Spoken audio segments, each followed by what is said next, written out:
live. What is up? NBA rundown time. RunPureSports.com. Joined today by Tyler and my man C-Dome. And we witnessed history last night, much to my chagrin, but I got to give them credit. And I'm sure you guys are going to do a much better job than I am of giving them credit. Chris, let's start with you. What did you think of the Lakers' loss last night, but LeBron's record-breaking performance? Taking the L was hurtful. You know, we were talking about it right before the show. There were some substitutions late last night that didn't make sense. LeBron's not on the floor. And then you have it a one-possession game. I don't know what's going on, man. I feel like there's a lot of – basically what was going on with the Atlanta Hawks earlier this season. I think there's a lot going on with that right now in the Lakers organization. So, I mean, you also got to look at Westbrook. Tyler was talking about it, you know, him and Ham, you know, having some issues with each other. Think about Westbrook. LeBron wanted to ship him. He did a press conference about not getting Kyrie. I mean, at the end of the day, I wouldn't want to be there either. So I don't know, man. I know we had high hopes for this team. Well, I mean, I did, you know, because I think you're the only one. But I mean, dude, it would be nice for them to ship out both AD and Westbrook and try to pull off some type of package that, you know, just, I don't know, man. It just sucks, dude. But nice to see LeBron get the all-time leading scorer. A lot of people talk so much shit about him, but it's like I said in a tweet earlier, 15, 20 years from now, you're going to be like, damn, I can't believe I got to witness like that type of player. No, you're not. You're going to be getting pissed in the chat because the people in the chat are going to be 20 years old and they're not going to be recognizing his greatness. Let me tell you from experience. I mean, they're going to be telling you how Wembanyama is so much better than LeBron. Yeah, or some dude we don't even know about right now, right? But dude, listen, the 90s had good players and the 80s had good players, but they didn't have as many good players as we do now. Like, no way. I can't argue with that. Yeah, like, the NBA is stacked with talent now. And they come in so young. Like, the guys, we'll see them for 5 years and you kind of forget about them. You're looking at the new guys and it's like, oh, this guy's only 25. We still have 10 years of him playing. Yeah, you got kids on TikTok saying Cam Thomas is better than Michael Jordan. Okay. I mean, that's your fault for being on TikTok. No, I'm not on TikTok. I'm just saying I see it on Twitter. They post those videos, but it's just like, you know. I like how everyone thinks that there's like a spy balloon when the Chinese don't even need it because they have hella spyware on TikTok. Like, why would they need a freaking balloon? They already have an app on every single person under 25's phone. To your point on Westbrook, right? You know that we love the Westbrook slander here, but you got to give him credit for showing up to work every day. Imagine if you showed up every day and I'm like, oh, C-Dome's here. Oh man, that sucks to be doing the show with you, right? I mean, that's how they treat him. Like, oh man, you know, I tried to trade you for Stephen A. Smith this morning, but you know, I couldn't pull it off. You know, I'm really disappointed. Spread, if that's how you feel, I get it, man. Like, if you don't, I mean, obviously, everyone knows, right? I'm a big C-Dome guy, right? Right, but I'm just saying, he gets it from his own teammates every day. That's got to be rough. Tyler, what did you think of last night? Because it sucked for us as bettors. Not a good night on the playbook once again. So, of course, we're going to be working hard on that and figuring out where we're going wrong. What were your main takeaways? Yeah, I mean, Cam Thomas putting up another 40 balls is impressive. I'll say that. I mean, dude's just a volume scorer. We'll see how long he can last with this or where he's going to flatten out at. What do you guys think? I think maybe he's like 20, 25-point scorer. Probably ranges in there. I don't think he's going to be scoring 30 a night, though. Well, no, because his usage is going to go down. But, I mean, it's a great opportunity for him. He's taking advantage of it. KD? Pardon? Do you think he could be the number 2 for KD? Yeah, why not? What do you think, Chris?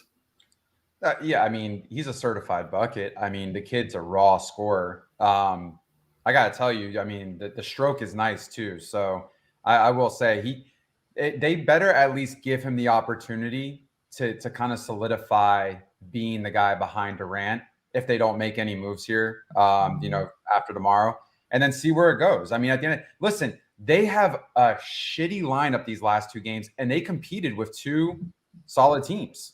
You know, like they were in there. They had chances to potentially win both of those games, and you got to be honest with you, it was because of Cam Thomas. So if that doesn't speak volumes to him as a player, listen, 140 game is like, okay, like that's great. But 3 straight 40-plus games, like, bro, like that's just – at that point, you got to buy in.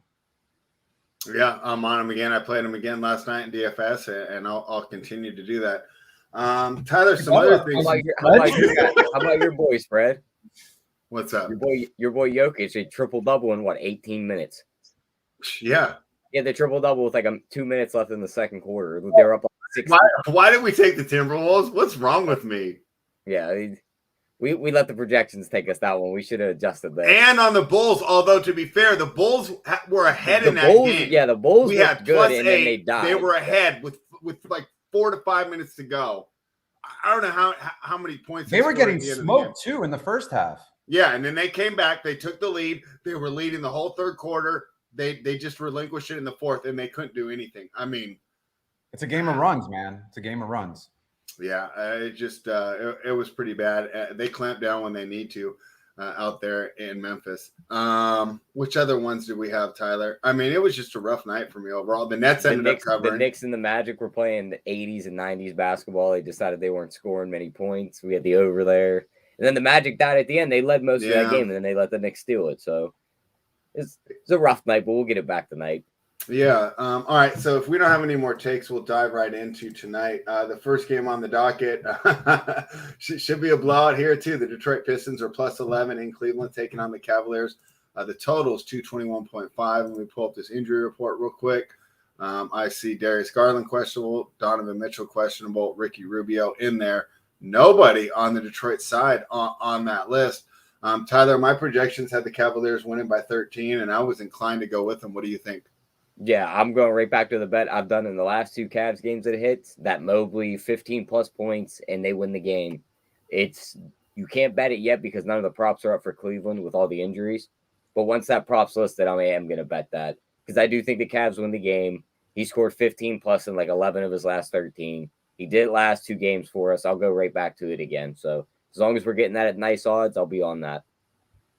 All right. C-Dome, what do you think about this game between the Pistons and the Cavaliers? Obviously, if that news breaks, we'll have all types of Cavaliers. Let's just start with that. Let's start with let's just say both of them were ruled out. Who would we end up playing in that game? If both Mitchell and Garland are ruled out, I think LeVert becomes a priority. He might be the primary ball handler in that situation. And then I think Rubio gets a bump. But I'm just curious how much minutes they will give Rubio, in this type of situation. I think we could see some Raul Neto. I wouldn't be surprised. He might get like 10, 12 minutes. I don't think they run out Rubio for 28, 30 minutes. But if they do, I mean, it's definitely a possibility because you're going to need more than one ball handler. So LeVert for sure, he's 4,800. He'll be definitely easy chalk at that point. But then you're going to have to give shares to Rubio for sure. He's 4K.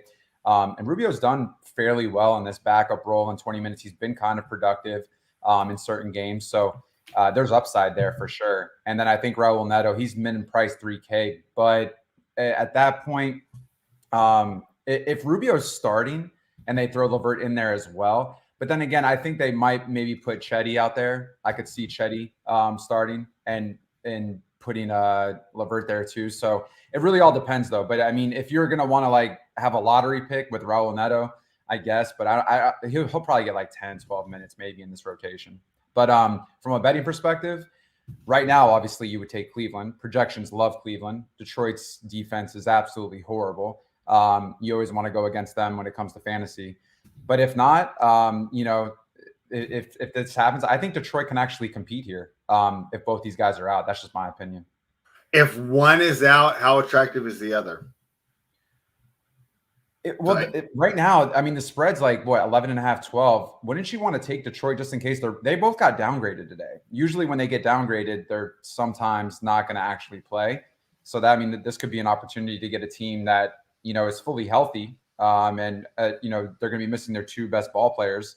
I don't know. I think I would take Detroit here as a little sneaky thing. But if one guy's out, I mean, at that point, let's just say Mitchell's out. Mm-hmm. Garland's going to have so much usage, and then vice versa. So I would run with either one of those. If that's something they're already projecting well, they'll project even better if one of them's off. Yeah. Main reason, and I know why my projections. I'm not surprised that way. Detroit is bad on the road. They have not been good on the road. That's why I would be concerned about jumping in on that one. But of course, we'll wait for the news. Unfortunately, they have to put up lines for every game, but we don't need to bet every game. The Charlotte Hornets are +4 in Washington, taking on the Wizards. The total is 235.5. Bradley Beal questionable, Kyle Kuzma questionable, and he missed their last game. Monty Morris also questionable. Daniel Gafford will play. Cody Martin still out. Tyler, I show a slight edge to the Wizards, but we want to get that news before we play it. To me, at this point, the Kuzma news means more than the Beal news. What are your thoughts on this game, and how are you approaching it? Yeah, I got to wait for that news, definitely. If both those guys are out, I'm definitely taking Charlotte. I think they win the game at that point. I don't trust Washington without them. Maybe play some Porzingis props because he should smash if they're both out. All the usage is probably going to go to him. Denny and those guys will score their points, but they're not going to take much away from Porzingis. But without that news spread, there ain't much to break down here because if those guys are in, I think I'm on Washington. If they're out, I'm on Charlotte. So just got to wait for that news. Yeah, I mean, the line to me says one of them's out because I'm projecting the Wizards to win by a lot more. Of course, Wizards have lost 3 in a row. Hornets have lost 4 in a row. Wizards had won 6 games in a row before this little losing streak. So that's probably why my numbers like Washington here. Another Is there one. Any chance them two Washington guys get traded? Do you actually think they're hurt? No. Why? No, because that would be smart. And the Washington Wizards don't make smart moves. That is true. They're like the most mediocre franchise in the NBA. Like they will always be right around the playing spot. They'll never be real contenders, and they're never going to be drafted number 1. So I personally don't think so. What do you think, Chris? I mean, is anyone going to be moved from these two teams? I heard that there's some interest in PJ Washington, and of course, there's some Mason Plumlee to the Kings rumors that I've been reading. But what do you think about tonight's game? And then, of course, we're waiting for the news, but what do you expect here? Because, you were talking about those midday downgrades. I don't know if you saw which way this news is moving for Beal and Kuzma. I'm not too worried about Monty Morris. I think Scary Terry would be a great addition to the Lakers if somehow that was possible. I mean, ball handler, scorer. I mean, at this point, wouldn't almost anyone on any NBA team be a great addition to the Lakers? I'm just saying, the more I think about it. But yeah, I mean, Washington, Rozier. By the way, whatever happened to Miles Bridges? Is he coming back from that? Yeah, I think there was like rumors he was coming back, but I don't think he ever. Bro, I could have sworn. What did he get? Did the case clear? I think so. I could have sworn it did. If the case is clear and he's not coming back, that's probably a bad sign. But looking at this game from the betting perspective first, both these teams can't play D. And I'll say this, the over 235 I think is very realistic. LaMelo Ball has been playing absolutely great, which warrants his price point right now. He's 10.1K on DK. But he's been on a tear. He's also been knocking down a lot of threes. He looks like he's coming into true form, from being injured, starting off the season and stuff like that. And Tyler's right. I mean, if there's no interior other people like Kuzma in there, Porzingis should smash here. He should absolutely just crush them. And at his price point, 9.6K, no one's going to really want to pay that. But Charlotte can't defend bigs, man. The bigs just absolutely destroy them. And the whole offense is just going to roll through Porzingis if Kuzma is out, if Beal is out. So I love that call. I wonder if that changes with like the public and how they view this. Typically, when it comes to Porzingis, they're not buyers at this price point, but he's already projecting well with Kuzma and Beal potentially in there. And I think we could see a 50-point projection possibly if both those guys are out. Usage is just going to run through them. But, if they're both out, I think it stays competitive regardless. I think also, too, the over is definitely in there. Looking at anyone else outside of LaMelo and Porzingis, I think you could give Plumlee a little bit of love, 6.6K. They also struggle defending big men as well. I don't mind it whatsoever. But outside of that, I don't think any of these other ancillary pieces make sense from a DFS perspective on a 9-game slate. I watch a lot of RPS. I mean, obviously, right? Seems to me, Chris, you're higher on Porzingis than anyone else at the whole company. Do you feel that way as well? I like him. Nobody else does. Does anyone else ever play? I mean, listen to Hoop, right? I mean, Hoop slanders the guy like we slander Westbrook. I mean, yeah. I mean, what is there to say other than he's just like he's not a true center. He's like a stretch 4 big man who can shoot. who can rebound. He could play defense. I mean, to be honest with you, he just gets puts in difficult spots, like with teams and kind of who's surrounded with him.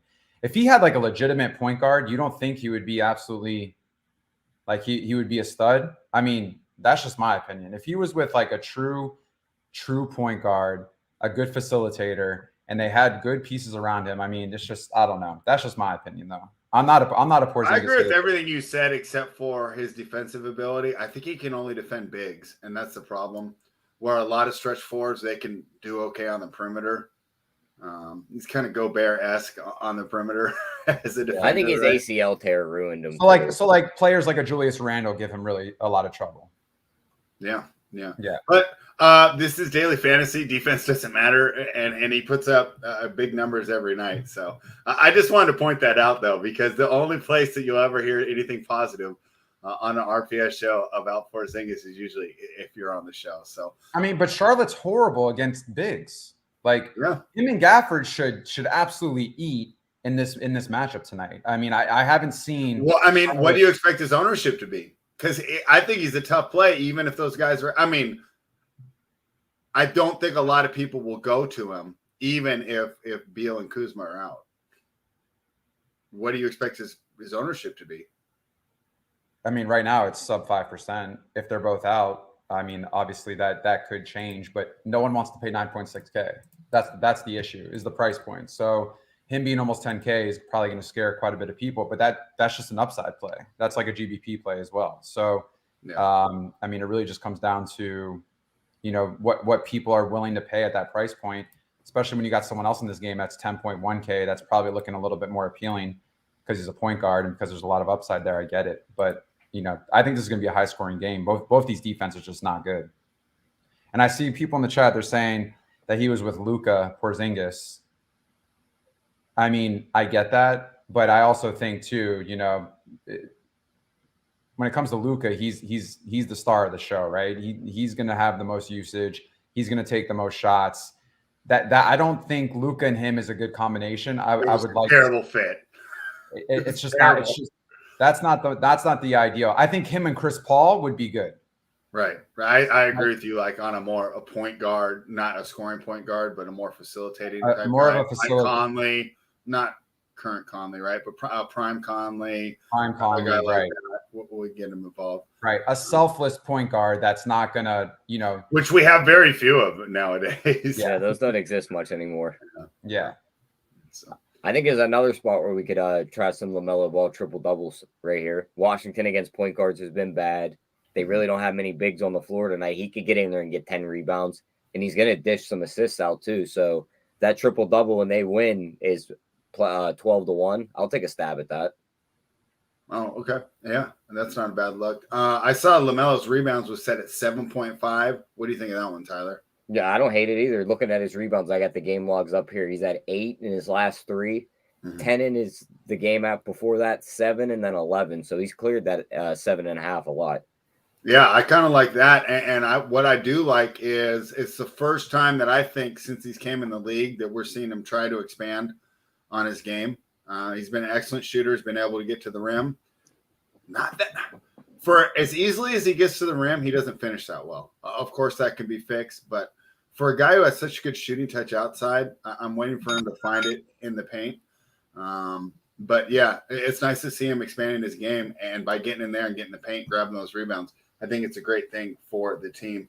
Let's move into this is the game of the night. I mean, this is the one I want to see. The Philadelphia 76ers are in Boston taking on the Celtics. 76ers are catching 4.5 points. The total is 224.5. Tyler, these teams are pretty close in the standings, right? Philadelphia 14-4 over their last 18. And Boston has lost 4 of their last 7. So that's moved them within 2 games, right? I'm trying to think off the top of my head. I'm going to look it up right now what the exact standings are. But this should be a great game. I kind of like the Celtics still. This really comes down to, do you believe in the 76ers' recent resurgence, and do you believe they'll have the ability to do it against one of the best teams and best defensive teams in the league?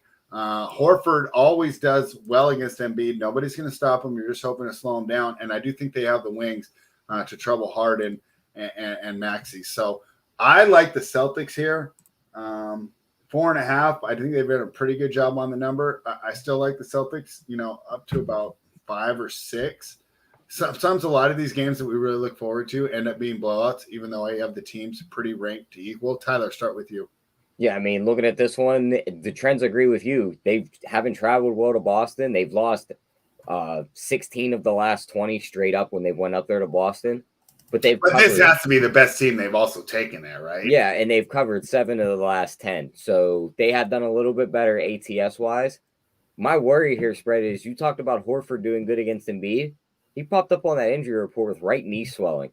And that was maybe 5 minutes before we started the show. Time Lord's also on that injury report too. If they both miss, who you putting on Embiid? Cornette? Like, there's nobody that's going to stop Embiid at that point. So it's interesting. I don't think Horford's going to play with that swelling. If he does, he's definitely not going to be as good as he is against Embiid as normally. So I think I'll take the stab with Philly here. I think they come in and win this game. Wow. Okay. Just a quick touch on those standings. Boston 38-16. Milwaukee, 37-17. Philadelphia 34-18. And Cleveland, who we always forget to talk about there in the East, 34-22. Brooklyn 32-22. Those top 3 spots are really tight. So that's why this game means a lot tonight. Hopefully we'll get a playoff atmosphere, but with the way the rules have changed, we have a lot of playoff blowouts too. C-Dome, the Celtics and the Sixers. I like the Celtics. Tyler likes the Sixers. Break the tie. It's 2 very slow-paced teams. Both play pretty solid defense. It's gonna be hard. Celtics pace isn't that bad. No, they're like almost in the bottom 10 with the Sixers, aren't they? No, I don't think so. Their points per game is one of the highest in the league. They're 117.6 points per game. Yeah, they're 18th. They're 18th in pace, and Philly's 20. Okay. Well, I guess I'm just thinking about points per game. Boston has the highest points per game in the Eastern Conference at 117.6. Yeah. No. They're efficient. They're efficient when it comes to scoring. Yeah. Okay. I guess I mix that up. Yeah, and so here, I mean, you can see I could probably see a lot of slower possessions.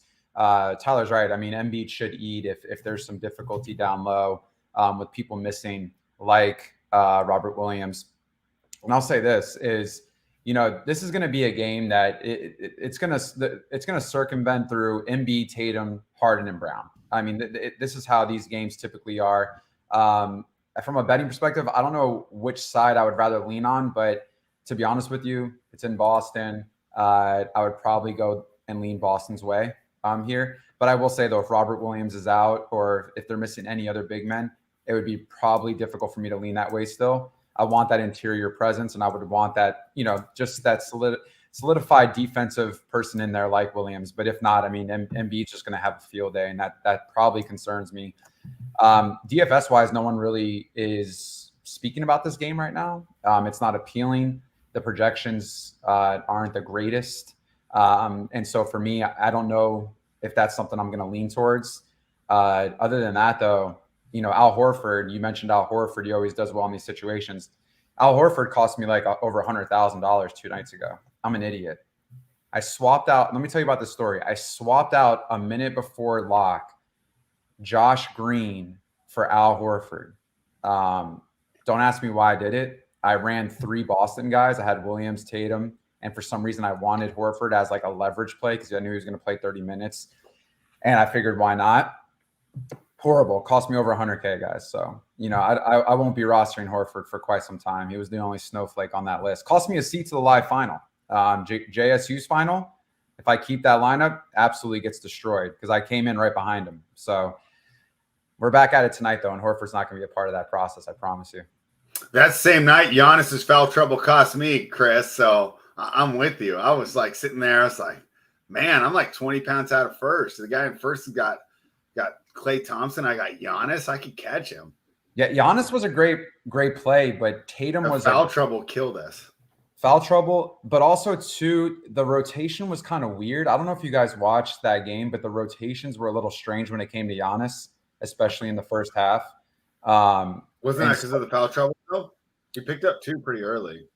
Yeah, but like with the way that he runs the offense, though, typically, he'll come back in in the first quarter, regardless of those 2 fouls or not. And that wasn't the case. He came in with like 30 seconds left, and then he only played like 3 or 4 minutes, and then got pulled again.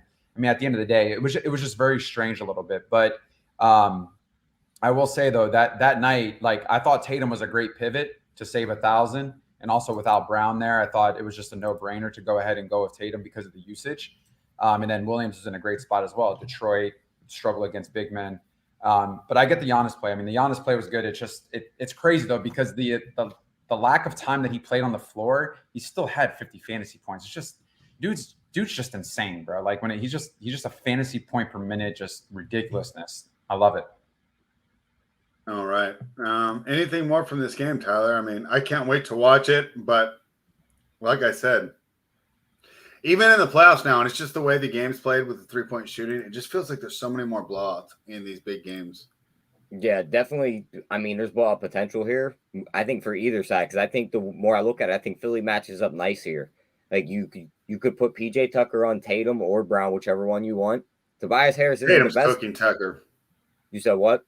He's cooking Tucker. I mean, it's one of the better defenders. You just need to nag him a little bit. You bump him around. You got to irritate guys like that. And then you put Tobias Harris on Brown. He's not the best defender, but he's serviceable. Yeah, he's longer than Melton, so you got to put him there. And Melton's a guy that can come help on double teams. If Harden can get his offensive game together, I see someone in the chat talking he hasn't been playing great offensively. He could hit some threes here. Melton can shoot some threes too. Maxey can match some of that punch off the bench for Boston. I think they could win this game. And if one of those bigs are missing, which I think it's going to be Horford with that right knee swelling, I don't think he's playing with knee swelling. So I think Embiid's going to have his way. This double-double and win plus 205 staring me in the face for Embiid. I think he goes for like 30 and 12 tonight. Yeah, I mean, I think he's getting the double-double, so you're just getting a bonus on the money line there. RunPureSports.com, guys. Hit the like. We're here Monday through Friday, breaking down the slate, giving you the winners. The San Antonio Spurs. Is that a Tatum rookie card, like up top? Yeah. Tyler? Was that Prism? No, this one's Select. Wait, you're chilling with the Tatum rookie card and you're picking the Philadelphia 76ers on the road? Don't mind my finger now. I hit it with a hammer like 3 months ago. Oh, no. And it still hasn't healed? No, well, it started at the bottom of my nail and it's all the way up at the top now. You're too young, man. It's gotta wait for the nail to grow and then it comes off. Yeah, I'm having some issues with my hand myself. So, hey, Spread, you got a fresh cut though, man. What can you just tell us a little bit about this fresh cut? You're like, first off, you're looking clean. You got the shaved face. I mean, clearly you went on a date, bro. He wasn't playing elevator music when we joined the lobby this morning. Yeah, that was for Cedome. I pulled up some hip hop. No, I'm like you, Cedome. I have one committed girlfriend. She does like it shorter though, but I won't see her till Thursday night. So I just did it because I haven't been working UPS because I banged up my hand in there last Friday. So I had a little extra time. So I said, hey, might as well get my house in order while I have some extra time off. So that's what's going on with me. I wish it was more exciting. I don't live the jet setting lifestyle that you do.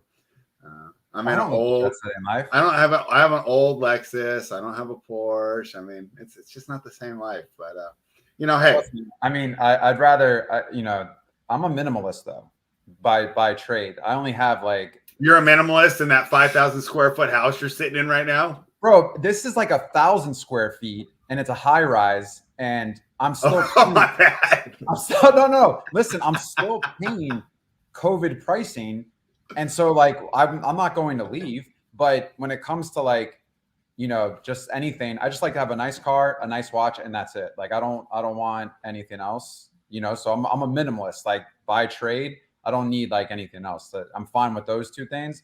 And then the rest, I just, that's it.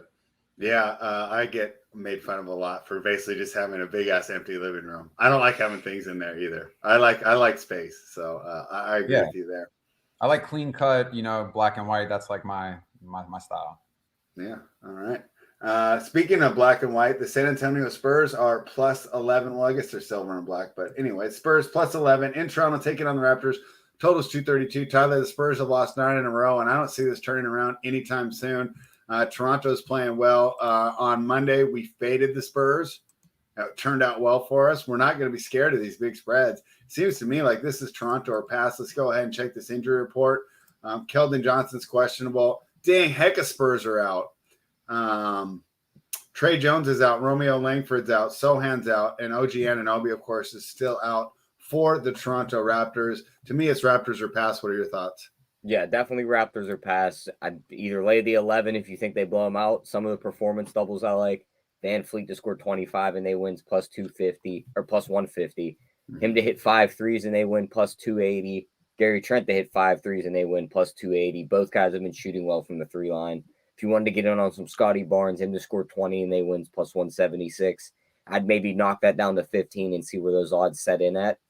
And then outside of that, I'm not going to play any Siakam. His numbers all the way up to 28 plus and they win. That's a bit too high for me. So just the Van Fleet, the Trent, and maybe a little Scotty Barnes.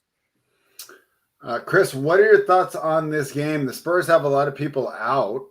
They're a high-scoring team. Is there any interest in this game from a DFS perspective? I mean, Spurs don't play D, so you have to like some Toronto Raptors here. I mean, I think Toronto kind of puts it to them, but I could see this going over 232, just with the lack of defense and the kind of pace that the Spurs play at. A lot of guys out for Spurs, so that's going to, warrant maybe some ownership going to a few guys like Keldon Johnson, and then outside of that, you have guys on the Toronto side that I really do like. To be honest with you, I know Tyler wasn't a fan of Siakam here. I think Siakam's a smash play tonight. I really do. This team cannot guard bigs whatsoever. If there was a night where you buy high on Siakam when there's going to be really not much ownership, it's tonight. He struggled the last few games with foul trouble, which kind of like limited his overall volume and usage. And, last game he only played 28 minutes, but he was struggling. Outside of that, though, we haven't seen in the last 10 games, he's had one 60-point fantasy game. I think that's tonight. I think we see like an old-fashioned Pascal Siakam, just dominance. 38 minutes. He just absolutely smashes here. So I love him. Fred VanVleet's getting a little expensive, 9,100 now. It's a good spot. They struggle against guards, especially point guards. He can definitely have easily a 40, 45-point fantasy game, but I'm getting a little nervous now with that price creeping into the 9s. This could be an emotional game for him, too. This could be his last game in a Raptors uniform. Who, Fred? Yeah. Do you think that's true? I think he can get moved by tomorrow. So I think this could be the last time these guys look at each other and they're like, what's the last time we're going to run this group out there? Let's just go and bust their ass one good time. That's interesting. Let's hear it. He'd look great in the Lakers jersey, right? He would look great. I think he's going to end up on the other LA team. Listen, let's get a package deal going. I'll take Fred VanVleet, OG, and Scotty Barnes for. Well, no, Barnes is untouchable. Okay, give me Precious.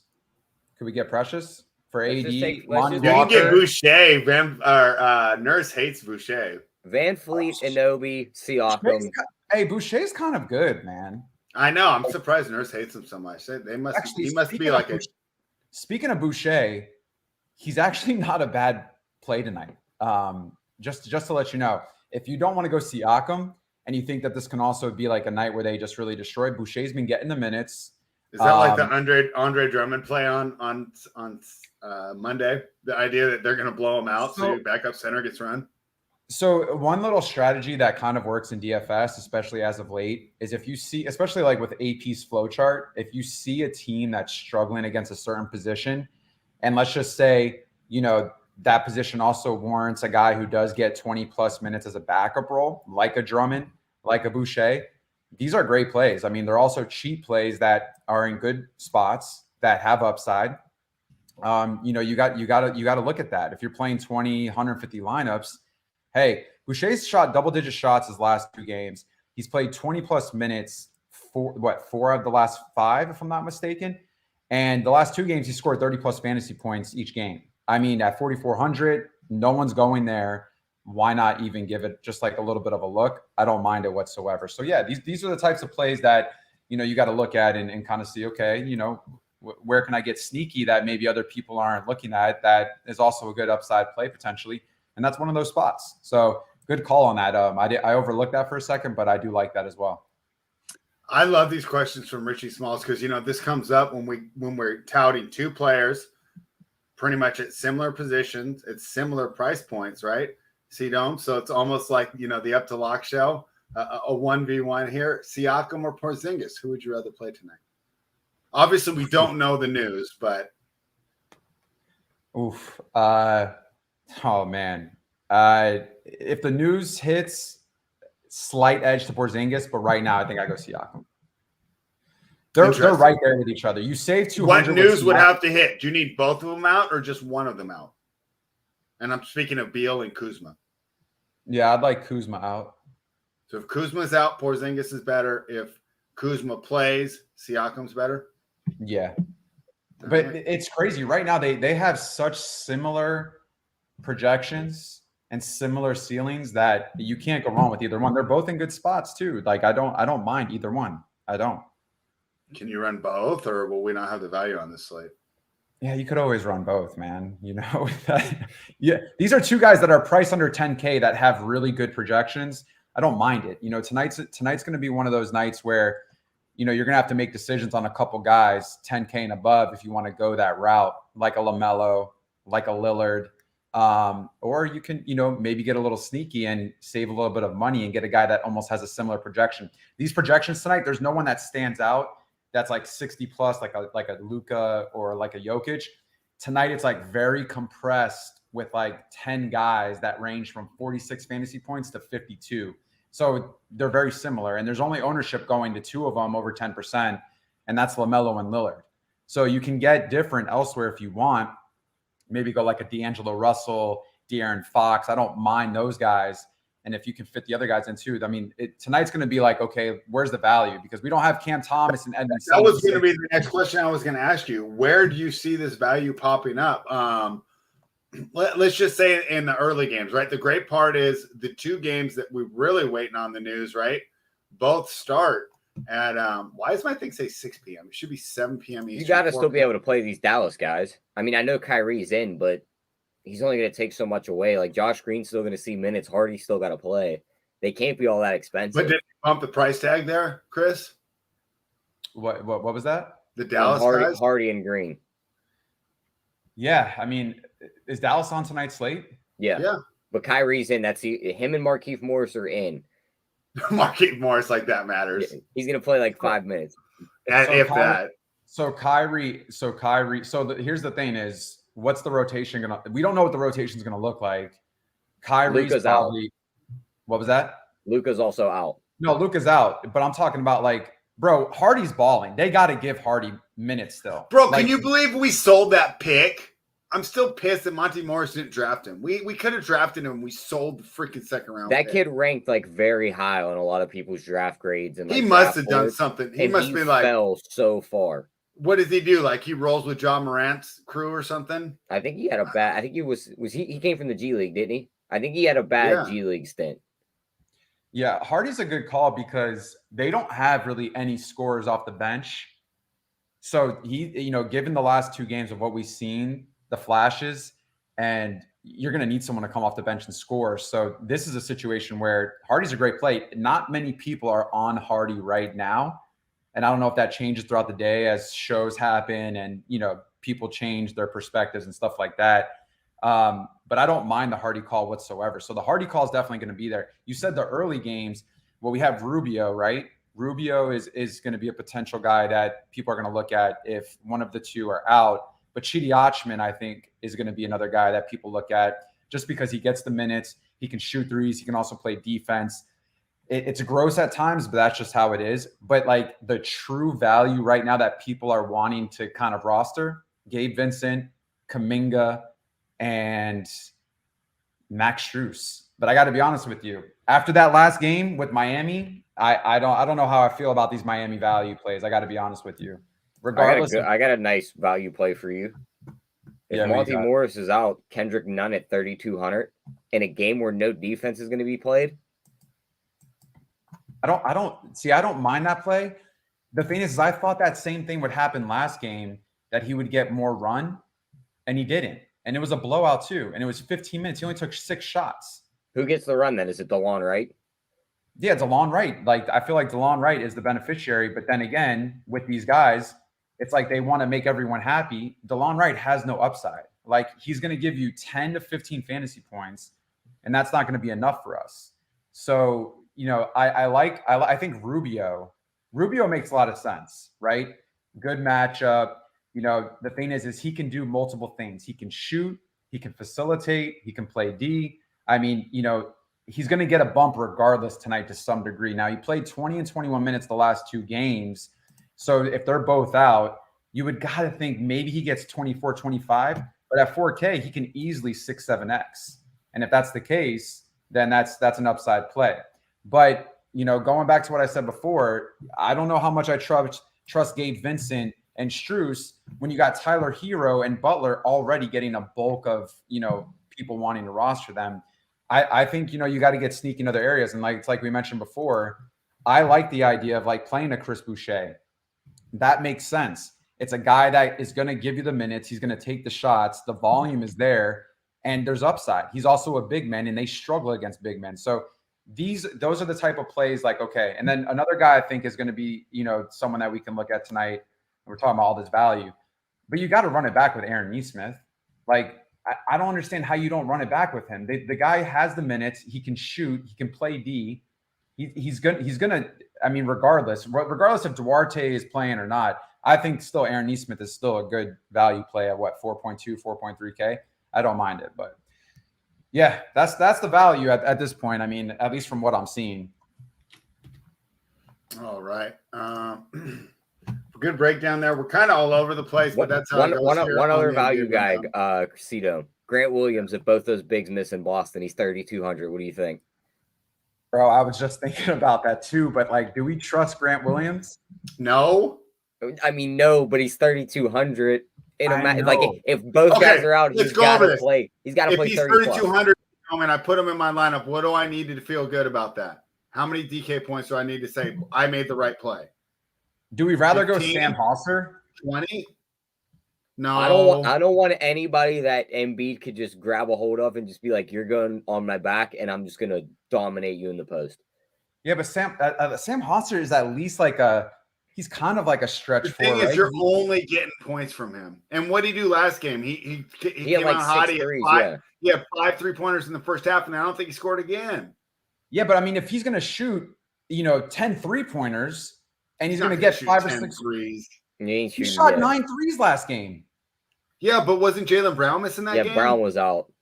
Yeah, but that's fine. But I mean, but they don't have anyone else outside of Williams and what's his name, Sam Hauser, that can actually play Griffin down low. You gonna play Blake Griffin? They're gonna play Blake Griffin. I guarantee you, we see some. Blake Griffin's gonna get 20 minutes at 3K. They're gonna play Blake. They're gonna play Cornette. They're gonna use Williams as a small ball kind of guy and try and stretch Embiid out. It's so gross. Yeah, I'm just gonna stay away then. They're gonna get in foul trouble. Embiid's just gonna freaking go nuts if that's the case. That's just scary. I don't know. To me that's a little bit scary. I think maybe we can look at it's just not worth it. It's just not worth it. Let's not get cute. He looked at a name on the screen spread and he was like, no, can't do it. Spread, where are we at now? We're at Sacramento, Houston, or Miami? No, we got to Indiana Pacers, who are +7 taking on the Miami Heat. Let's pull up this injury report because that's always fun when dealing with the Heat because we can definitely trust them. Chris Duarte is questionable. Jovic is out. Kyle Lowry's going to be out for a little while. Victor Oladipo's out. What a career he's had.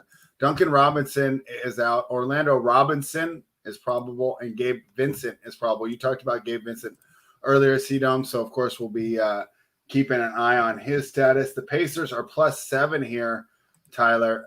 Let me pull up the projections. Can't even remember what I projected this one at. Sometimes I'm rooting for my projections to shoot towards a play. I didn't know what to make of this one. Oh, and I see why. I project this game at 8. I'd small lean to the over here. If I played anything, I'd play the over. What are your thoughts, Tyler? Yeah, with Halliburton back, I mean, I think the numbers are still skewed to when the Pacers were they look terrible without him. He's only terrible. What were they, 1-10 without him? Yeah, he's only been back a couple, 2 games. So can't really go off much there. Miami has been playing better, but where do they get killed at? At the guard spot. I think Halliburton comes out and they just have a huge game. These 3-point shooters can get hot against Miami too. I think Miles Turner can bang with Bridges, or Miles Bridges can bang with Bam down low. I'm taking the Pacers here to win spread. Give me the money line. Oh, you're taking the plus 218. Love to hear that. C-Dome, what are your thoughts on this game? Yeah, man, I kind of like Indiana too, to be honest with you, from a betting perspective.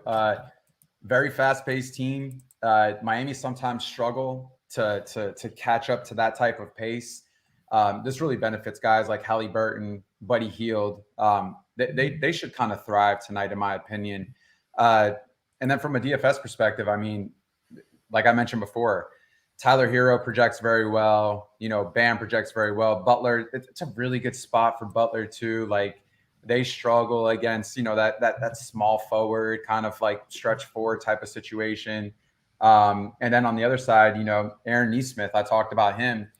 I like him a lot, man. 4,300. He's dual eligible. I think Nemhard is also another guy. He's dual eligible. These are value plays that if no one wants, but yet there's going to be opportunity for them and they're going to play, 28 to 32 minutes potentially. I mean, why not? Right. And so these are good pivots from like the Gabe Vincents and the Max Strus. I don't know how much I can trust, even though it's a nice spot because it is a pace of spot. We also thought that, the other, what was it? Last game, played Milwaukee, Gabe Vincent's 40. He was 3,500, was just nowhere to be seen. Same thing for Strus. I mean, they were massive chalk. Tonight's kind of the same situation, 24 minutes. The offense has so many other options with Hero, Butler, and Bam that it's hard for usage to go to those two guys. So, sometimes you need one of them to be off the floor or not playing in order for them to be a true beneficiary with all the other injuries that are taking place. But I get it, man. Like Gabe Vincent, ball handler, okay, 4,300. Projects pretty solid. Gonna have to have some shares, unfortunately. Same thing with Strus. I don't like them. I hope that other value opens up, or maybe we can look elsewhere. But if it stays the same, I don't mind Tyler's call earlier. Like going to Hardy rather than Gabe Vincent, I don't mind it. Like just because Kyrie's playing, it doesn't affect Hardy's situation whatsoever. He's still going to come off the bench. He'll be the sixth man. He'll be a scorer off the bench with the second unit. It'll run through him. He'll probably close out as well, potentially. So I don't mind it. These are things that we're going to have to kind of identify and look for. So outside of that, though, some pieces of Bam. And then people, believe it or not, are going to go Haywood Highsmith. I don't know how I feel about this, but he played 31 minutes last game. And if that's the case again tonight, you're going to have to at least take a little bit of a stab. If he plays 30 plus minutes at 3,300, it's kind of like a no-brainer. Regardless of what happens, you just got to hope for the best. But Indiana does struggle, against power forwards, like I said. So he could probably thrive here in this environment. It's just something to keep a kind of a lookout for. But other than that, though, I'm good. Not going to go Halliburton. He's just priced too high. I'd rather go elsewhere. Why go Halliburton when you can get a Van Fleet for 9,100 if you want to go that route? Van Fleet projects better. Also cheaper. And then Miles Turner, I'm good on that. So that's kind of like it for this game. One thing I want to talk about on that Kyrie usage thing. I mean, the guy's not like Luka. He does pass. He's an excellent passer. He will get his teammates involved. Obviously, it's a downgrade in usage. And as much as I love to slander Kyrie, it's all because of what he does in the locker room. None of it is on the court. And he'll also feed a guy if he's hot too. No, Hardy's a great call. Yeah. I think the more what's Green at? What's Josh Green at? I don't even think he's that bad. I think he's another good one because he could play the wing positions. He could be out there with Kyrie. And like I said, if he's going well, Kyrie's not gonna. He doesn't need to put up 40 every night. He's pretty secure in who he is, right? He's not worried what other people are saying about him. He'll feed the hot hand. Josh Green's 5K tonight. Projection is not good compared to maybe other guys that we just spoke of. But I mean, sub 3% ownership right now. So yeah, that's probably the right price. It's the 5K price point. I'd rather go 42 for Hardy. Like if you land there, though, he's got like the high ceiling, right? That's just my idea there. I'm not going out of my way to get him. If I have 5K left and I land on Josh Green, I'm not rebuilding. I'm pretty happy with landing there. I respect that. I respect that. All right. Let's move on. Here's my team, the Sacramento Kings. They're -9 in Houston, taking on the Rockets. The total is 239. Tyler, we beat the Rockets 140 to 120 in Houston on Monday night. Will this be the zigzag game? We won by 20. The game went way over. But the projections, of course, are going to tell you to go under because the Rockets only average like 111 points per game. The Rockets, of course, are a mess. They have problems on the court. They have problems off the court. We're hearing all types of turmoil coming out of the Rockets camp. I think that they're falling in the trap of trying to develop too many players at once. And it showed, of course, you talked about guys on their way out of there. Eric Gordon, probably on his way out of there. Probably not the same emotional feeling, though, right? As you were talking about Fred VanVleet earlier, I'm sure Gordon's happy to go and just happy to give those guys a dap and get out of that situation. Let's take a look at this injury report. We acquired Kessler Edwards.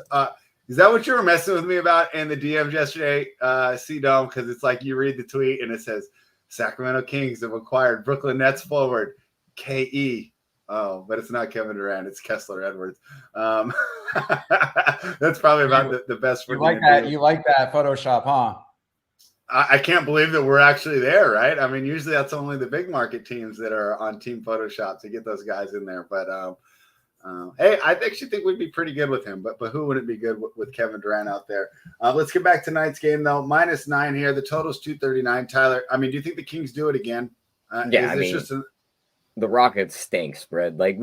I know we've said that. I've said this before, and they beat me in spots, but I'm gonna do it every time.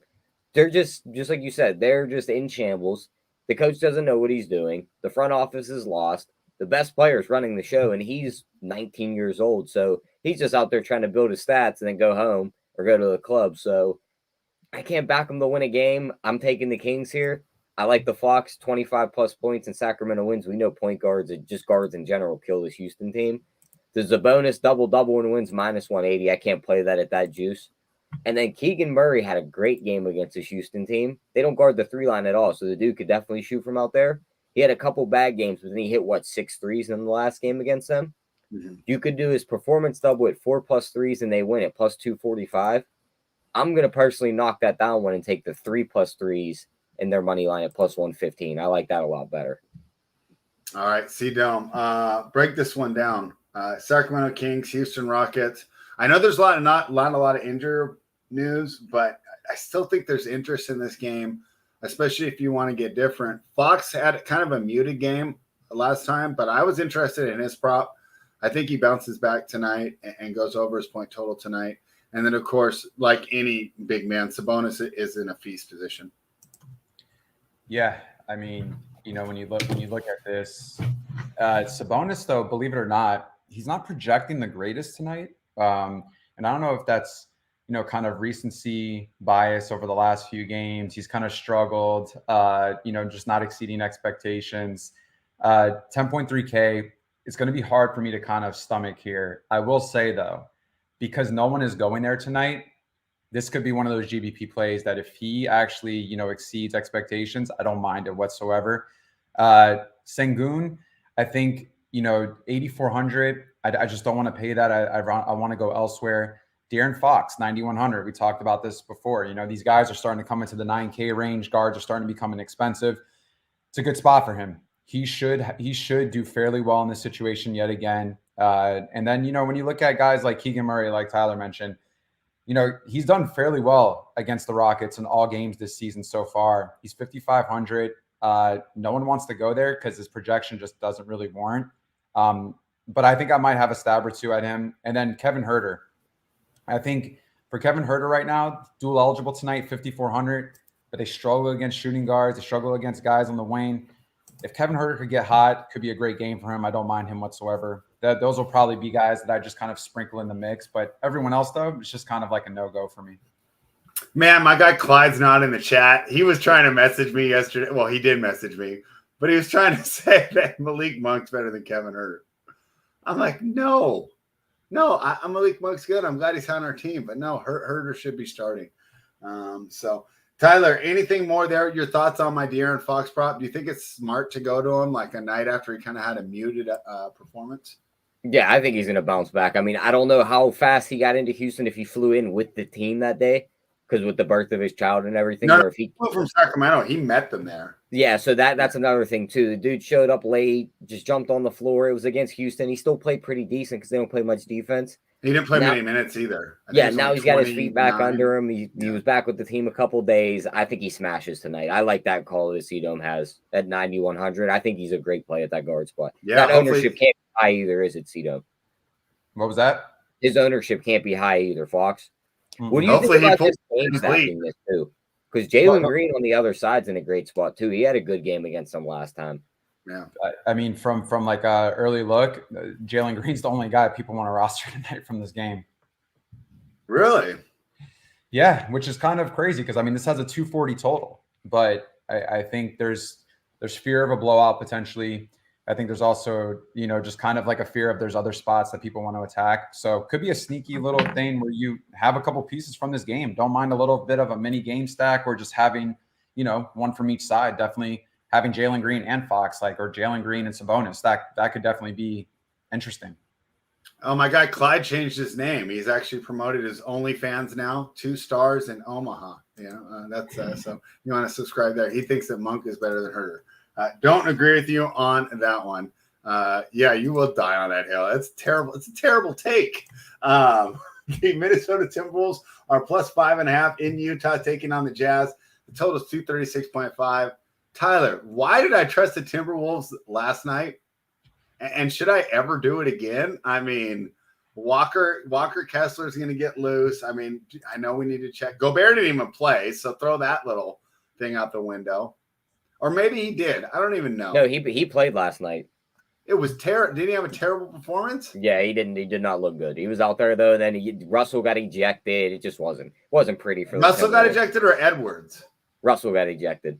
What? Why did I see Edwards going to the locker room? Did he get hurt? Yeah, he might have got hurt too. I'm not sure. That was right around the time I was checking out. At least we got the over on that game. Yeah, I mean, Denver pretty much did it all for us. Yeah, unbelievable.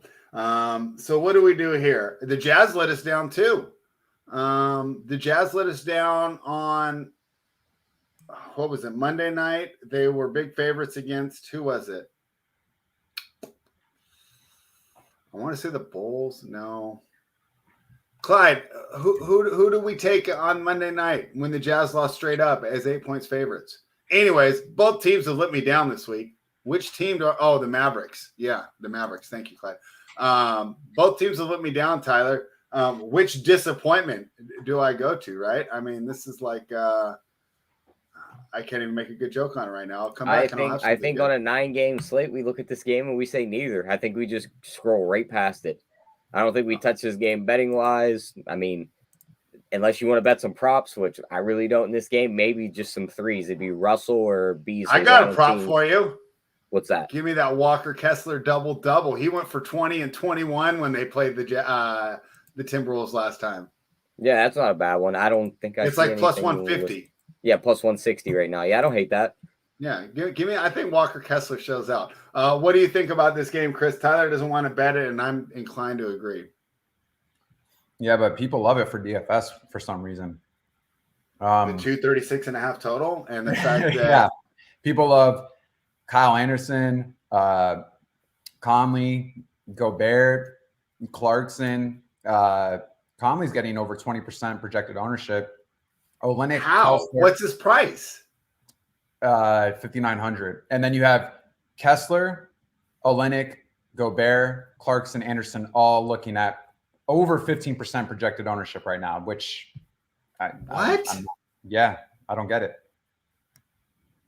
I don't get it. Can we fade this game? I mean, I'm down to fade this game and get different. What do you think? It's just interesting. I'm not seeing like anything out of D'Angelo Russell. Like I really have interest in him at 7,300, but I mean, Markkanen's just 9,300. I can't get there. Edwards as well. Edwards is just now 9,900. I don't know, man. Like I'm also kind of like skittish about what happened last night. This team looked absolutely horrible in Denver. I don't know. I think I kind of want to go elsewhere. Nothing really like what happened there. I don't even get it. And I was even saying that they've been playing well lately. That Denver offense is just too good. They just were hitting every shot that went up. It was like when that offense is full go, like I'm not a fan of the team, but you just got to strap in and just hold on, and hopefully you're not down by 40 when they're finally done. They were down by 30 at the end of the first quarter. Yeah, so that's what happened is they couldn't hold on and just withstand that barrage of shots going in, and it was just over before they blinked. But I think the more I look at this game spread, this is that terrible road trip going from Denver to Utah. Both games at altitude. They got blown out last night. Utah might do similar. I don't think they do the exact damage Denver did, but I think they could blow this Timberwolves team out. All right. Well, we'll talk about that when we're doing the tags. Of course, you find those tags by becoming a member at runpuresports.com. Use the promo code SPREAD15. If you're a big fan of the props, you use Tyler15. And if you're a DFS, pro Porsche, pro Lakers guy, what's your promo code, Chris? Cdome15. Is it Cdome or was it Randone 15? It might be Randone 15. Yeah, where's Mikey at when we need him? Oh, I'm so glad Mikey's not here today. I was going to say that for the end of the show. I thought that this kid was going to be all in our chat. Hey, but listen. Getting after me all morning. Before we go over the last two games, right? Okay. This has been a great show. It's been fun. But, we have just under 200 people in here and only 19 likes. I mean, 19? 19. I don't know if I'm disappointed or disgusted, but I thought at least we would have 50 by now. We love the 69 sweet spot. That's like our sweet spot. Every single show gets 69. Spread has a fresh cut on today's show. He played rap music to get us started. Got a fresh cut, and you're telling me that we're not at 69? Come on, man. Wow. Come on. Yeah, do the old parent thing, right? I'm not mad. I am disappointed, right? Yeah, I don't have expectations, but I just will say, or my expectations were low, and you still failed to meet them. Come on, guys. Come on, man. Just one time. Just one time. We don't ask for too much. We don't do that. RunPureSports.com. Give us that thumbs up. 2 more games to go, guys. Let's rectify that situation because we use the word a lot. But that's hurtful. It's truly hurtful, Chris. Hurtful. Yeah. Tyler's nursing a thumb. I'm nursing a hand. You're probably nursing a nurse somewhere. Nah, I'm nursing. I don't know, man. I think I got Crohn's or something, or I don't know what's going on, but I'm nursing something. Yeah, and it's this hand thing's messed me up, Chris. I haven't been able to lift all week. I can do legs still. So by the time I show up, I'm going to be like running around some tree trunks because that's the only lifting I can do right now. That's what I'm saying. The Golden State Warriors are plus 2.5. They're in Portland taking on the Blazers. The total is 234.5. Tyler, if the Warriors were at home, this is the easiest bet in the world, but they're on the road where they've been terrible. To be fair, this Portland team's been pretty disappointing as well. They're still under 500. They've been healthy. I don't even know what their excuse would be. Well, I guess, they're missing Yusuf Nurkic, but you shouldn't be that bad in missing Yusuf Nurkic. Drew Eubanks probable, Keon Johnson questionable, and what is otherwise a fairly clean injury report. Talk to me about this game, Tyler. I'm not sure how to approach it. I can pull up the projections. My guess is that they like the Warriors, but no, they love the Blazers here. What are your thoughts, Tyler? Yeah, Warriors are terrible on the road spread. They're 7-20 straight up. I know they played better. That must be why my projections hate them. Those road wins also came with Steph in the lineup. Clay was a nuclear bomb from 3 their last game. What, he hit 12 of them or 10 of them? I know he was. Yeah, I know, to sink me when I was trying to move up the leaderboard. He was lights out. Now they go on the road to play Portland here. I think Portland matches up very well with them. Golden State hasn't covered point guards at good at all for the last month. Dame's in a smash spot. I think Portland comes out and they just kind of run them off the floor. I think Dame lights them up from 3. I think Simons could hit some too. There's not a big guy on the Golden State side to take Portland's weakness and beat them up on the inside. Like Draymond could do some damage, but he's not a dominant big man that's going to score 30 points and grab you 15 rebounds here. So I like Portland's chances. I'll take them. Man, what was the last game that we watched with Portland? They were terrible. Milwaukee. Oh, yeah, that was the game where Giannis was getting in foul trouble. Yeah, a team multiple bigs to take apart their weakness at the big spot. So great point. Golden State doesn't have that. You're right. Maybe some James Wiseman run tonight. Yeah. C-Dome, what are your thoughts here? Tyler's going to try and talk me into taking the Blazers, right? I don't know. Should I do it? Should I fade? Should I fade my team, the Warriors, here? I mean, not my favorite team, but I like to bet on them. Yeah, I mean, I personally like the Warriors. I like going against the grain here just because I will say, man, it's Klay Thompson's birthday. We got the birthday narrative, and is that good? In tennis, we always fade the birthday. Yeah, well, I mean, this is a time with no Steph. He's going to put up 20+ shots, so might as well run with him. No one's going to want to roster him at 7,900. That's for sure. So I definitely have interest there. Jordan Poole, 7,100, dual eligible, projects very well. Probably going to be one of the chalkiest guys on the slate tonight. I think should probably take a look at Anthony Simons. It's a good spot for him. They really struggle against shooting guards. I don't mind the Dame Lillard play either, for sure. I think, this is a nice little bounce back spot for him as well. Coming off a kind of a disappointing game against Milwaukee. He didn't shoot well. He just wasn't efficient. He looked relatively different from maybe like the last few games prior where he was on a little bit of a hot streak. I could see a nice bounce back spot for him tonight. But Anthony Simons, I think, he's 6,800. Not too many people might want to pay that price point. I could be wrong, but the minutes are there.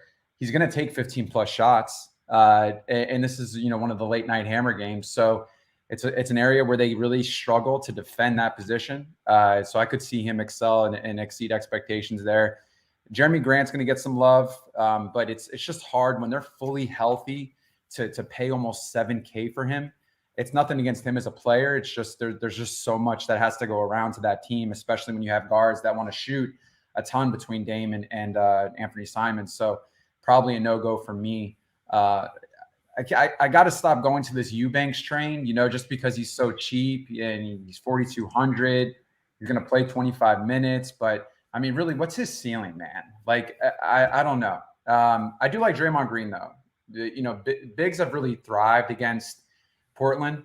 And so I could see Draymond Green kind of having a nice little spot here with rebounding and playing some good D. So you're not looking too much from him as far as scoring, but if he does take double-digit shots, it makes it all the merrier. So I don't mind that whatsoever. And then outside of that, I think there's one guy that no one's going to roster, but I could see thriving here, and that's Looney. He's 4,700. But if he does play 20 to 25 minutes, he could definitely get 25, 30 fantasy points. I truly believe in that. He's had some 30-point plus games here over his last 10. And that just shows that there's a potential ceiling there that he could flourish. And they struggle against bigs. So I don't mind Looney. It's not the sexiest play. It's kind of gross when you talk about it, but he's 4,700. And so, there's going to be some plays tonight where you have to look for, kind of be different. I think Looney could be one of those guys. So that's it for me for this game. All right. You like Looney. Let's move on to the last game. And Chris, I'm going to switch the order for this one. I'm going to start with you because the Dallas Mavericks are +8 taking on the Clippers. And we didn't really talk about it, of course, because, we had the big game in Los Angeles last night. But give me your overall thoughts on this trade involving the Dallas Mavericks. They've acquired Kyrie Irving. Hey, as gamblers, we got to like it. Talk about a high risk, high reward move. You got to credit the Dallas Mavericks for making that. How do you think this is going to turn out? And don't worry about glaucoma's feelings if, you're not too high on the move. I mean, I'm not a basketball genius by any means. I'm just trying to figure out how it works. I know it's going to be more difficult to double Luka more than ever now. You have two of the best isolation scores in the game, on the same unit now. That's going to be very difficult for defenses, and then you have Christian Wood in the mix as well. So it's kind of interesting when you look at it. It's going to be hard to double Luka. It'd be hard to double Irving.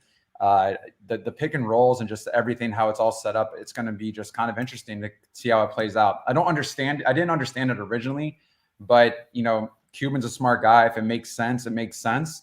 And we'll kind of see how this goes. As far as tonight, Irving's 10-6. It's just not a good price point to pay given his projection and kind of the situation here. Also got to figure out like how this team, has that synergy together. So I'm not going to go there. Kawhi and George, they're pricey.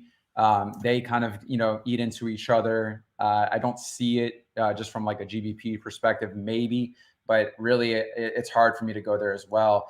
I think the interesting talk here is kind of what we talked about before, and that's, with two guys, and that's Josh Green and Jaden Hardy getting no love tonight because Irving's now, in the mix. But I still think Hardy still gets those minutes off the bench. If he's going to play 24, 26 minutes and he'll put up double-digit shots on that second unit, I don't mind it whatsoever. So that could be an interesting pivot from like a Gabe Vincent. Christian Wood, he's 8,800. But if I'm going to pay 8,800, I might as well bump it up a little bit and go, higher at center, like with the guys we spoke about earlier. So I'd rather pay for like Bam or Siakam, just a couple $100 more. So probably going to be a no-go for me in regards to that. But, Josh Green, I don't know how many people are going to be willing. I mean, from what it looks like, he might still start still. And if that's the case, if he does play 30 plus minutes and he's going to take double-digit shots at 5K, kind of would be a no-brainer here, right? Like, just makes sense from a volume perspective. So these are two interesting calls, that you guys mentioned earlier is Hardy and Green. No one wants to go there tonight compared to the other night just because Irving's in the mix, but I don't think that really changes much. So Hardy didn't start last game. It's going to be the same thing, for the case tonight. So I do like these calls. I think it could definitely be unique and interesting. From a betting perspective, do you think the Clippers blow them out? It's 8-point spread. I mean, I don't know, man. I don't think I would bet on this game just because, I could see Irving wanting to kind of do whatever he can to try to make them at least make it competitive or close. So I don't think from a betting perspective that I would go this route and pick a side, but laying 8.5, 9 points, that's a lot. And Dallas just came off a big win against Utah with nobody. So yeah, I mean, who knows? I honestly don't know where I would go in that situation. I think it's too many points to lie, in my opinion. You say with nobody, but I'd say the one thing is those guys were used to playing with each other, and now we have the idea that we're integrating someone new. With Luka out, makes it a little easier, right? Because he just falls into the Luka role. It's going to be an interesting game, right?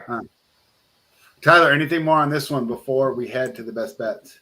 No, I like the Clippers here. I think they do kind of blow them out. I mean, I know it's just integrating another guy, and he does fall into the Luka role, but it's a whole new ball handler. A lot of these guys are used to getting fed in spots, running a lot of pick and rolls. Kyrie likes a lot more isolation game. These guys are going to do a lot of standing around tonight.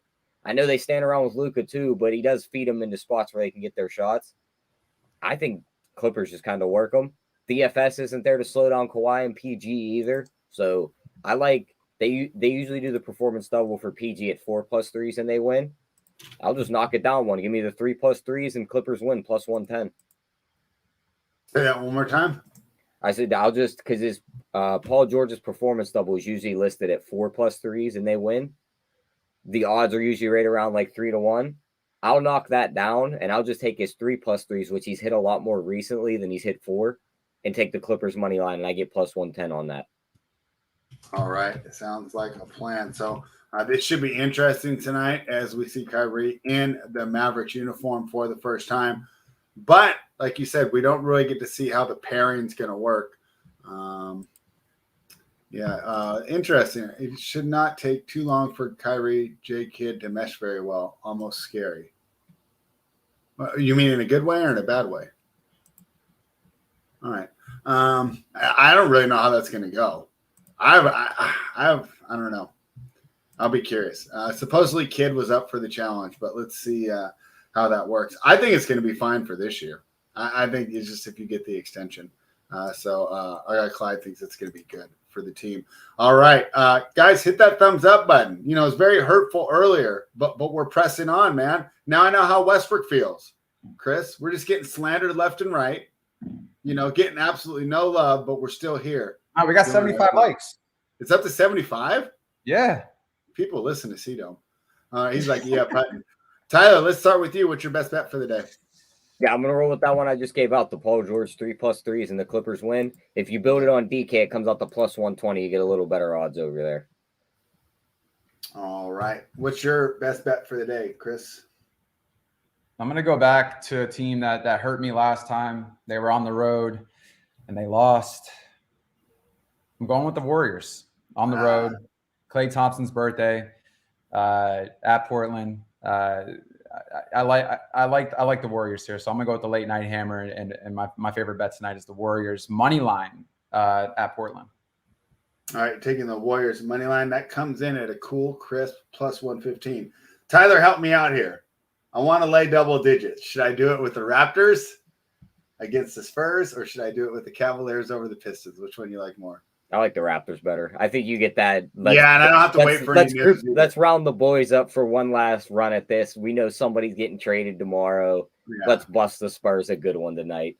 Yeah, it'll be like the Hangover Part 3 or whatever. Like, all right, it's a good thing, but it's coming to an end. Okay, so let's take the Raptors -11 here. Chris, what's your favorite spend up on the board tonight? Oof. Favorite spend up on the board is probably going to be both from the same position, given the fact that no one's going there. And that's going to be Sabonis, and that's going to be Pascal Siakam. So actually, I like Sabonis, Porzingis, Siakam are all guys that have tremendous upside, that are all in good spots, that are not garnering much ownership. So interesting tonight, looking at kind of the top guys, the top spend up guys, and there's a lot of guys that aren't getting love. So Embiid could possibly fall in that mix too if these big men are out for Boston. So just got to stay tuned for this news, because it could kind of change a lot when it comes to these studs. All right. Of course, I'll be monitoring that news by watching the final countdown, available to members of RunPureSports.com. If you're not a member, use that promo code SPREAD15. You could throw in a Tyler 15 or, of course, a Randone 15. Choose your favorite panel member. Use that code. Get 15% off. One more time, guys, hit the thumbs up. We appreciate you guys getting it done for us earlier. But like they always say, more is merrier. That is it for us. Tomorrow's going to be a fun show. We're going on an hour before the trade deadline, and we're going to stick with you guys and break down that news as it's coming out. So I expect that we're going to have a lot to talk about. Fortunately, it's only a 4-game slate tomorrow. So, of course, we're going to get through the games and give you the winners as well. But it's a trade deadline show. Looking forward to it. Should be a great show. C-Dome, words of wisdom for the people before we get out of here. Yeah, I'm going to quote the greatest scorer of all time in the NBA. I know you love this spread, but LeBron said, "Don't be afraid of failure. This is the way to succeed." So each night, we have these lineups, we make bets, and if they don't turn out the way that we hope, it's okay, because we learn something from it, and we're just closer and closer to succeeding. So if you haven't shipped yet, just know that your time is coming. You're going to ship. It's just a matter of time. All right, guys, and don't take away your thumbs up just because he quoted LeBron. That's it from us. Run Pure.